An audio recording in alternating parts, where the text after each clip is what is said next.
कहानी की शुरुआत में हमें नॉर्थ कोरिया के बॉर्डर पर 2 साल पहले का एक छोटा सा सीन दिखाया जाता है। यहाँ पर हम नॉर्थ कोरिया के बॉर्डर पर कुछ सोल्जर्स को देखते हैं जिन्होंने एवलिन साल्ट नाम करके एक लड़की को पकड़ रखा था। ये लोग एवलिन को बहुत ही बुरी तरह से पीट रहे थे, उससे पूछ रहे थे कि तुम हो कौन, हमें अपनी सच्चाई बताओ। दरअसल इन कोरियाई सोल्जर्स को लग रहा था कि एवलिन एक अमेरिका की जासूस है और वो इनके देश में जासूसी करने के लिए आई है। फिलहाल ये लोग एवलिन को पकड़ लेते हैं और उसे काफी हद तक टॉर्चर करते हैं। ये लोग एवलिन को काफी हद तक टॉर्चर करते हैं लेकिन वो अपना मुंह नहीं खोलती। अब अगले सीन में हमें दिखाया जाता है कि एवलिन को छुड़ाने के लिए कोई आया है। दरअसल उसका नाम विंटर है जो एवलिन को छुड़ा करके अपने साथ लेकर के जा रहा था। कोरिया और अमेरिका इन दोनों के बीच में एक समझौता होता है। अमेरिका वाले कोरिया के एक एजेंट को छोड़ देते हैं और इधर से कोरिया वाले एवलिन को छोड़ देते हैं। जब विंटर उसे अपने साथ लेकर के जा रहा था तब एवलिन उससे कहती है कि रूल के मुताबिक एक एजेंट को बचाने के लिए पूरे मिशन को मुसीबत में नहीं डाल सकते। जिस पर विंटर कहता है कि हाँ तुम सही कह रही हो, लेकिन तुम्हारा जो प्रेमी है वो न जाने कितने नेता मंत्री से जाकर के बात किया और उसी की वजह से तुम यहाँ से छूट पा रही हो। दरअसल दोस्तों उसका नाम था माइक जो एवलिन से बहुत प्यार करता है।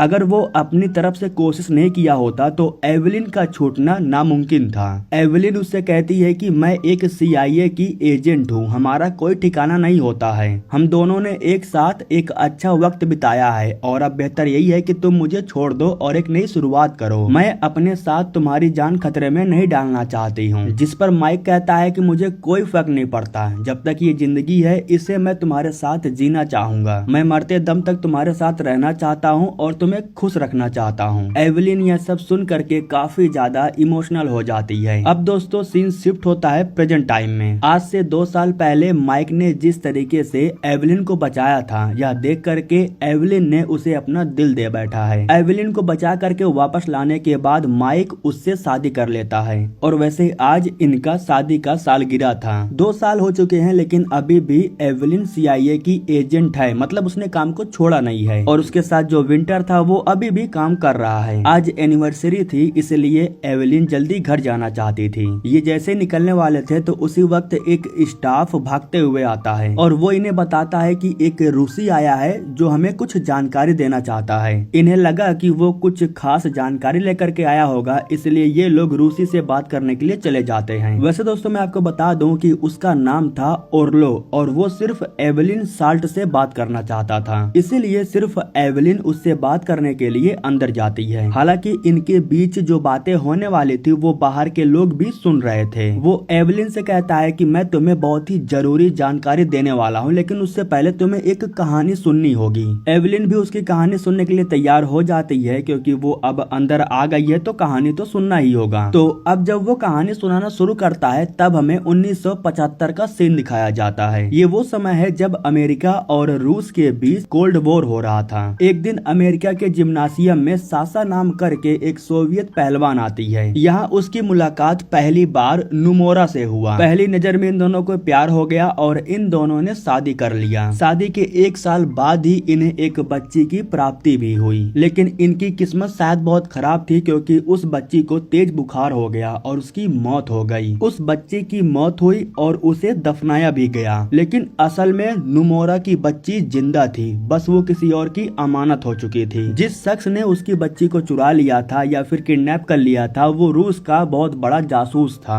उस शख्स ने एक षड्यंत्र का जाल बुना था और वो षड्यंत्र था अमेरिका की बर्बादी। षड्यंत्र की शुरुआत हुई एक अमेरिका के वासी से जिसका नाम था ली हार्वे। वो रूस गया और वो वहाँ 3 सालों तक रहा। 3 सालों के बाद जब वो अमेरिका वापस लौट करके आया तब वो ली नहीं बल्कि एलेक बन चुका था जो अब एक रूस का जासूस था। 1963 में राष्ट्रपति केनेडी का कत्ल करने के बाद एलेक ने इस षड्यंत्र को पहली बार सफलता दिलाई। इस तरह वो सोवियत यूनियन का हीरो बन गया। फिर उस महान जासूस को ऐसे ही बहुत सारे एलेक तैयार करने की इजाजत मिल गई। सैकड़ों जासूस लड़के लड़कियां जिन्हें रूसी रूसी से अमेरिकन बना दिया गया। एक प्रार्थना घर में नोमुरा की बेटी के साथ तमाम बच्चों को रूसी से पहले अंग्रेजी सिखाई जाती थी। अमेरिका के तौर तरीके, उनकी संस्कृति कूट कूट करके इनमें भरा जाता था। कड़ी प्रशिक्षण और शारीरिक तनाव से उस महान जासूस ने ढेर सारे बच्चों को लोहे जैसे कठोर जासूस तैयार किए। उस नोमुरा की बच्ची को एक अमेरिकन बच्ची के साथ बदल दिया गया। वो अमेरिकन परिवार जो रूस में घूमने के लिए आया था वो एक एक्सीडेंट में मारे गए और फिर नोमुरा की बच्ची को उसी परिवार का वारिस बना करके अमेरिका लाया गया। वो लड़की अपनी असलियत छुपा करके उस दिन के इंतजार में है जब वो अमेरिका पर हमला करेगी और अब वो इंतजार की घड़ी अब खत्म होने वाली है। वो लड़की अब न्यूयॉर्क शहर जाएगी रूस के राष्ट्रपति को जान से मारने के लिए। जिस दिन अमेरिका के उपराष्ट्रपति की आखिरी रस्म पूरी होगी। उसकी बातें सुन करके इन लोगों को विश्वास नहीं हो रहा था क्योंकि वो एक रूसी था और अपने ही राष्ट्रपति को जान से मारने की बात कर रहा था। विंटर कहता है कि बस करो,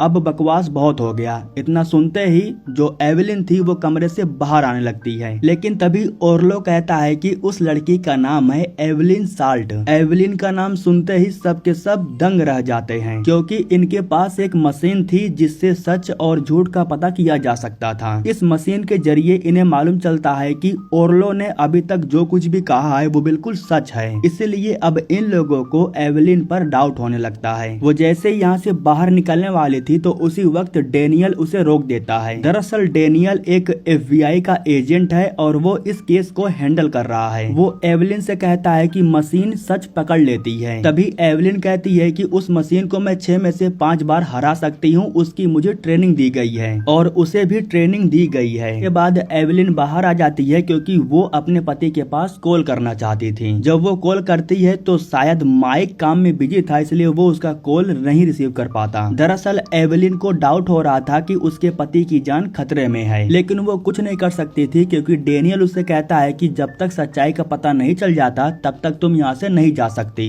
इतना कहने के बाद डेनियल उसे ले जा करके पूछताछ वाले कमरे में बंद कर देता है। इधर हमें ओर्लो को दिखाया जाता है जिसको लेकर के बिल्डिंग के बाहर जा रहे थे, लेकिन लिफ्ट में ही वो दोनों एजेंट पर हमला करके उन्हें जान से मार देता है। जब इन्हें इस बारे में पता चलता है तब ये लोग कैमरा को चेक करते हैं। कैमरे के जरिए इन लोगों को मालूम चलता है कि उसने दोनों एजेंट को जान से मार दिया है। जब ये लोग ओर्लो के बारे में छानबीन करना शुरू करते हैं तब इन्हें मालूम चलता है कि उसकी पहुंच काफी ऊपर तक है। ये लोग एक फोटो देखते हैं जिसमें वो रूस के राष्ट्रपति के साथ में था। इन लोगों को ये भी मालूम चलता है कि वो अभी भी रूस के सुरक्षा सेना में है। इधर जो एवेलिन थी उससे रहा नहीं जा रहा था। उसे जैसे ही मौका मिलता है तो वो वॉशरूम का बहाना बना करके बाहर आ जाती है। कैमरे के जरिए डेनियल को भी मालूम चल जाता है कि वो भागने की कोशिश कर रही है, इसीलिए सारे दरवाजों को तुरंत बंद कर दिया जाता है जिसकी वजह से एवेलिन जा करके एक कमरे में फंस जाती है। एवेलिन को पकड़ने के लिए डेनियल अपनी पूरी फोर्स लेकर के आता है। इस बीच एवेलिन को भी मौका मिलता है, वो केमिकल का इस्तेमाल करके कुछ बना लेती है। दरवाजा तोड़ करके जैसे ही फोर्स अंदर आती है तो उसी वक्त एवेलिन उसी चीज से इन पर हमला कर देती है जिसकी वजह से सभी सोल्जर घायल होकर के नीचे गिर जाते हैं। इसके बाद एवेलिन एक गन लेकर के खिड़की के पास जाती है और गन से खिड़की के कांच को तोड़ देती है। इस तरीके से वो बिल्डिंग के बाहर आ जाती है और ये लोग उसे पकड़ नहीं पाते। इधर जो विंटर था वो डेनियल से कहता है कि वो जरूर अपने घर पर गई होगी क्योंकि उसे अपने पति की बहुत फिक्र हो रही है। इधर हम देखते हैं कि एवेलिन सच में भाग करके सीधा अपने घर पर ही जाती है। अंदर जाने के बाद वो बार बार माइक को आवाज लगा रही थी लेकिन माइक घर पर नहीं था। यहाँ एवेलिन को एहसास हो जाता है कि माइक को किडनैप कर लिया गया है। उसी वक्त डेनियल अपनी पूरी टीम को लेकर के एवेलिन के घर पर आ जाता है। ये लोग दरवाजा तोड़ करके घर के अंदर जाते हैं और एवेलिन को ढूंढने लगते हैं, लेकिन इन्हें एवेलिन नहीं मिलती है क्योंकि वो खिड़कियों के सहारे बाहर चली गई थी। विंटर कहता है कि वो डरी हुई है इसलिए वो भाग रही है, उसे डर है कि कहीं तुम उसे गिरफ्तार न कर लो। डेनियल कहता है कि उसे अपनी बेगुनाही साबित करनी होगी, इस तरह भागने से वो बच नहीं पाएगी। बिल्डिंग से उतर करके जब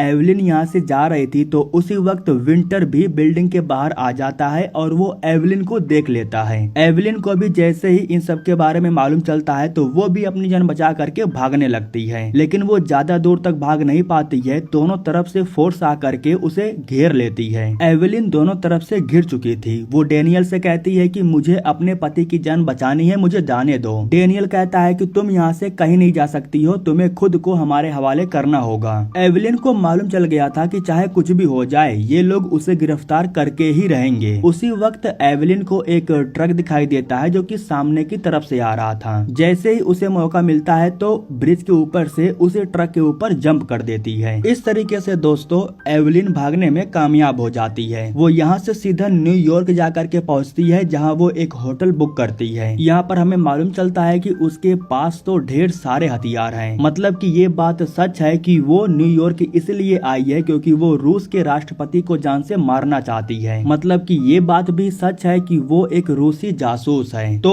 आज वो दिन है जब अमेरिका के उपराष्ट्रपति का आखिरी रस्म पूरा होने वाला है। जोरों शोरों से तैयारियां हो रही थी और यहाँ पर रूस के राष्ट्रपति भी आए हुए थे और इन्हीं को जान से मारने के लिए यहाँ एवलिन भी आई हुई थी। यहाँ पर हम विंटर और डेनियल को देखते हैं जो खास एवलिन के लिए ही यहाँ पर आए हुए थे। चर्च के अंदर जाने के बाद रूस के राष्ट्रपति लोगों के सामने जाते हैं उन्हें भाषण देने के लिए। इधर हमें एवलिन को दिखाया जाता है जो कि अंडरग्राउंड जाने के लिए एक बंकर का इस्तेमाल करती है। हालांकि इस दौरान उसका सामना कुछ सैनिकों से होता है जिन्हें वो मार गिराती है। इस वक्त वो अंडरग्राउंड एरिया में थी और वो एक गैजेट की मदद से यहाँ पर धमाका करती है। धमाका इतना खतरनाक होता है कि आसपास की पूरी जमीन हिल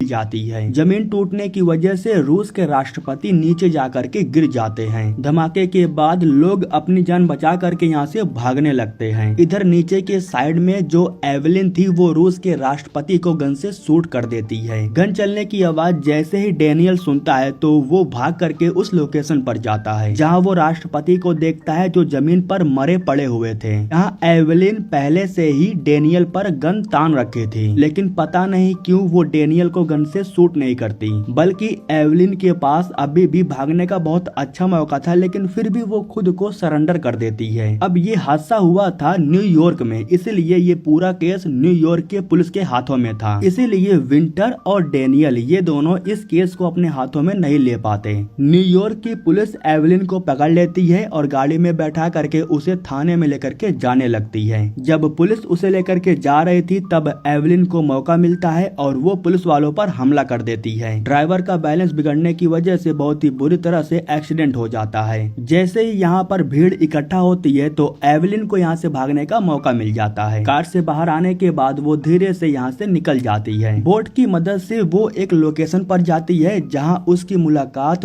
ओर्लो से होती है। सो फाइनली दोस्तों यहाँ पर हमें मालूम चलता है कि ओर्लो भी उसके साथ मिला हुआ है और इन्हीं लोगों ने माइक को उसके घर से किडनैप किया था। अब जैसे कि राष्ट्रपति को मार करके एवलिन ने ये साबित कर दिया कि वो अभी भी इनके टीम में है, लेकिन यहाँ ओर्लो को ये जानना था कि कहीं एवलिन माइक को दिल तो नहीं दे बैठी है। इसीलिए ओर्लो उसके सामने ही माइक को पानी में डुबा करके उसे जान से मार देता है। यहाँ एवलिन भी कुछ नहीं कर पाती क्योंकि वो गन के निशाने पर थी। अगर वो कुछ भी करती तो उसे भी जान से मार दिया जाता। पानी में डूबने की वजह से माइक की मौत हो जाती है, लेकिन यहाँ एवलिन कुछ नहीं करती है, इसलिए इन्हें एवलिन पर पूरा भरोसा हो जाता है। जिस टीम में बच्चों को रूसी जासूस बनने का ट्रेनिंग दिया जा रहा था उसी में एवलिन भी थी। यहाँ जितने भी लोग मौजूद हैं उन लोगों के साथ एवलिन ने ट्रेनिंग को कंप्लीट किया है। इसके बाद ओर्लो उसे अंदर लेकर के जाता है और वो एवलिन से कहता है कि जिस प्लेन में तुम सफर करने वाली हो उसमें एक इंसान आकर के तुमसे मिलेगा, आगे तुम्हें क्या करना है वो सारी जानकारी वो तुम्हें देगा। इसके बाद हम कभी भी नहीं मिलेंगे, हम दोनों के रास्ते अलग हो जाएंगे।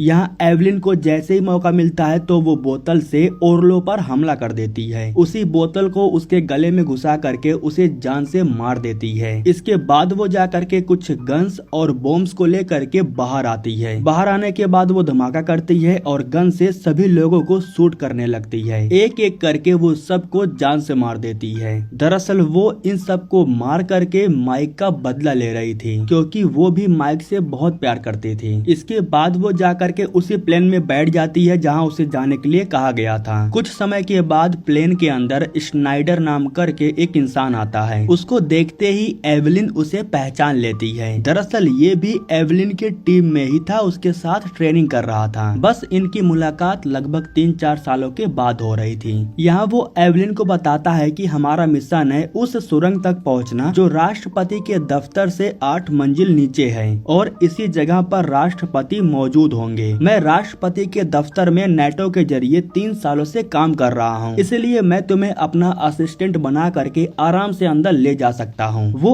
एवलिन को अपना असिस्टेंट बना करके अंदर लेकर के जाता है, लेकिन एवलिन का पूरा होलिया ही बदल देता है। इधर हमें राष्ट्रपति को दिखाया जाता है जो अपने दफ्तर में जा रहे थे और उनके साथ में विंटर भी था। राष्ट्रपति जैसे ही लिफ्ट में से बाहर निकलते हैं तो उसी वक्त स्नाइडर एवलिन को नीचे धक्का दे करके एक एजेंट के पास से गन को छीन लेता है। गन को लेने के बाद वो राष्ट्रपति को शूट करने के लिए आगे बढ़ता है, लेकिन वो राष्ट्रपति को गन से शूट कर पाता उससे पहले ही बॉडीगार्ड उसे गन से शूट कर देते हैं। स्नाइडर के हाथों में एक रिमोट था जिसके बटन को वो दबा देता है। बटन दबाते ही एक जोरदार धमाका होता है जिसकी वजह से बहुत से लोग मारे जाते हैं। राष्ट्रपति को कुछ नहीं होता क्योंकि उन्हें फिलहाल लिफ्ट के अंदर बंद कर दिया गया था। एवलिन को जैसे ही मौका मिलता है तो वो फौरन ऊपर की तरफ भाग जाती है। दरअसल वो उस सुरंग के पास जा रही थी जो राष्ट्रपति के दफ्तर के पास है। इधर जो बॉडीगार्ड थे वो राष्ट्रपति को फौरन ले करके उनके दफ्तर में चले जाते हैं। दफ्तर के अंदर आने के बाद राष्ट्रपति को मालूम चलता है कि रूसी मिसाइल्स का तापमान कम हो रहा है, जिसका मतलब ये था कि रूसी हमला करने के लिए अपने मिसाइल्स को तैयार कर रहे हैं। यह देखते हुए राष्ट्रपति भी सरहद के पास अपनी सुरक्षा बढ़ा देते हैं। रूस मिसाइल से इन पर हमला करने वाला था, इसलिए राष्ट्रपति भी अपनी तरफ से पूरी तैयारी कर रहे थे। वो आइडेंटिटी वेरिफिकेशन करके परमाणु हथियार को अपने कंट्रोल में ले लेते हैं, जिसका मतलब ये था कि अब वो यहीं पर बैठ करके जब चाहे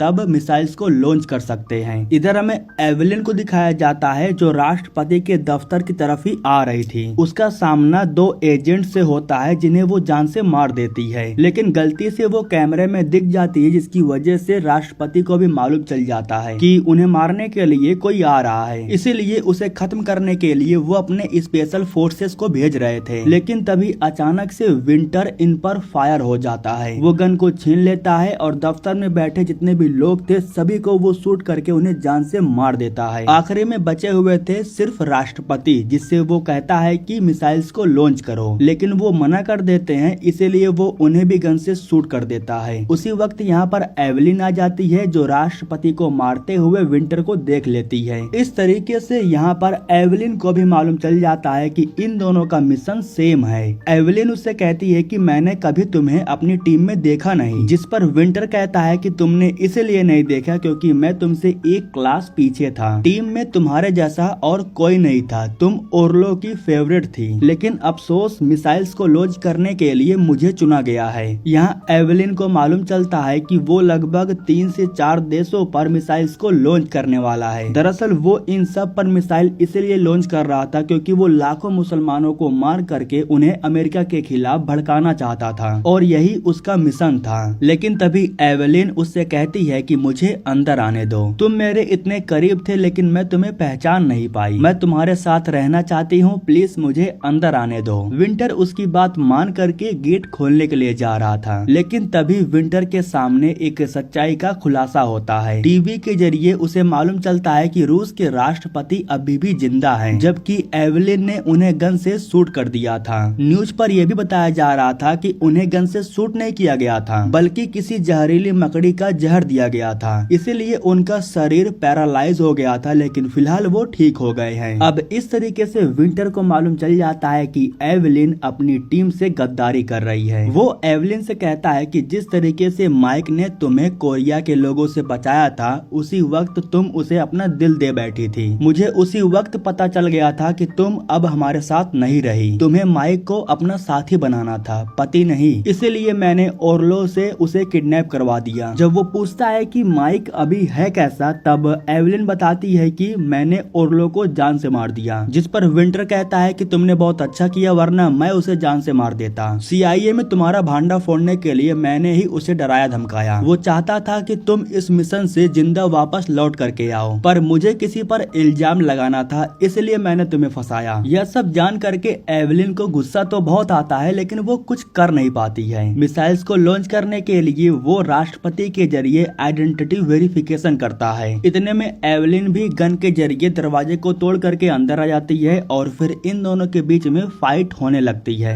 एवलिन बस इस मिसाइल को लॉन्च होने से रोकना चाहती थी। मिसाइल को लॉन्च करने के लिए जैसे ही विंटर बटन दबाने के लिए जा रहा था, तो उसी वक्त एवलिन फिर से विंटर पर हमला कर देती है। उसी वक्त यहाँ पर स्पेशल फोर्स भी आकर के पहुँच जाती है। एवलिन बटन दबा करके मिसाइल को लॉन्च होने से रोक देती है और तभी स्पेशल फोर्स उसे गन से शूट भी कर देते हैं। लेकिन दिक्कत वाली कोई बात नहीं थी, क्योंकि एवलिन ने बुलेट प्रूफ जैकेट पहन रखा था। जब पुलिस वाले एवलिन को लेकर के जा रहे थे, तब उसे एक मौका मिलता है। वो विंटर पर हमला करती है और हथकड़ी उसके गले में फंसा देती है, जिसकी वजह से मौके पर ही विंटर की मौत हो जाती है। पुलिस वाले उसे ले जाकर के हेलीकॉप्टर में बैठाते हैं और फिर उसे लेकर के यहाँ से जाने लगते हैं। हेलीकॉप्टर में डेनियल भी बैठा हुआ था, जो एवलिन से कहता है कि आखिर तुमने विंटर को क्यों मारा, जिस पर एवलिन कहती है कि जो दिखता है वो असल में होता नहीं है। तुम्हें क्या लगता है, मैं राष्ट्रपति के इतने करीब थी, फिर भी मैंने उनकी जान नहीं ली। तुम भी मेरे निशाने पर थे, मैं तुम्हें भी जान से मार सकती थी और तुम्हें भी ये बात अच्छे से पता है कि वहाँ से भागने का मेरे पास बहुत अच्छा मौका था। मैं किसी भी तरीके से बस उन तक पहुँचना चाहती थी जिन लोगों ने मेरे माइक को किडनैप किया था। भले ही वो मेरी टीम थी, लेकिन मैं उनका साथ छोड़ चुकी थी। उन्होंने मुझसे सब कुछ छीन लिया था, मेरी पहचान, मेरे माता पिता, यहाँ तक कि उन लोगों ने मेरे माइक को भी जान से मार दिया। उसी वक्त डेनियल के फोन पर एक मैसेज आता है, जिसमें साफ लिखा हुआ था कि जहाँ ओर्लो और उनके साथी मारे गए, वहाँ साल्ट के फिंगरप्रिंट का निशान है, जिससे ये साबित होता है कि साल्ट ने ही उन लोगों को जान से मारा है। डेनियल को भी थोड़ा यकीन हो जाता है कि एवलिन सच कह रही है। एवलिन कहती है कि मैं उन सबको खत्म करना चाहती हूँ, तुम्हें पता भी नहीं है कि विंटर के जैसे और कितने हैं। ठीक उसी वक्त डेनियल उसे थप्पड़ मारता है और उससे कहता है कि तुम झूठ बोल रही हो। दरअसल एवलिन के हाथों से हथकड़ी छुड़ाने के लिए वो ये सब कुछ नाटक कर रहा था, क्योंकि हेलीकॉप्टर के अंदर न्यूयॉर्क की पुलिस भी बैठी हुई थी, इसलिए वो ये काम डायरेक्ट नहीं कर सकता था। तभी एवलिन को जैसे ही मौका मिलता है तो वो हेलीकॉप्टर से जंप कर देती है। वो जाकर के सीधा समुद्र में गिरती है और गायब हो जाती है। मतलब कि वो दोबारा पुलिस वालों के हाथ में नहीं आती है, वो फरार हो जाती है। और इसी के साथ दोस्तों ये कहानी यहीं पर खत्म हो जाती है।